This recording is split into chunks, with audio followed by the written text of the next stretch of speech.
जगद्गुरू संत तुकोबांच्या देहूत वसंत पंचमी निमित्ताने शिळा मंदिरात सुगंधी रंगीबेरंगी आकर्षक फुलांची सजावट करण्यात आली। या फुलांचा सुगंध संपूर्ण मंदिर परिसरात दरवळतोय। तुकोबांच्या चरणी लीन होण्यासाठी मंदिरात भक्तांची मांदी आळी दिसून आली। याच शिळा मंदिराच्या सजावटीचा आढावा घेतलाय आमचे प्रतिनिधी सागर शिंदे यांनी। वसंत पंचमी निमित्त संत तुकाराम महाराजांच्या देहूमध्ये तुकाराम महाराजांचा जन्मोत्सव साजरा केला जातोय। त्याच निमित्त गेल्या 5 दिवसापासून या ठिकाणी विविध कार्यक्रमांचे आयोजन देखील करण्यात आलेले आहे।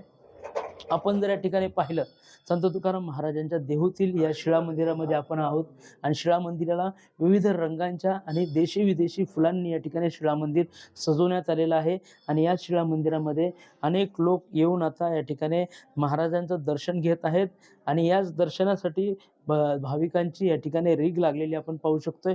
खरं तर विविध रंगांच्या या फुलामध्ये आणि विविध कार्यक्रम संत तुकाराम महाराजांच्या मंदिरामध्ये होत असताना आपण पाहू शकतोय।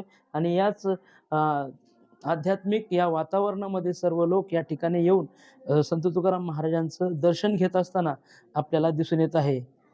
पुढारी न्यूजसाठी मी सागर शिंदे, मावळ।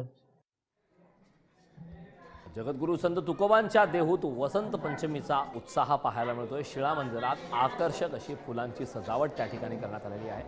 भाविकांची मात्र या ठिकाणी मांदी आळी पाहायला मिळते। फुलांचा सुगंध संपूर्ण मंदिर परिसरात दरवळतोय।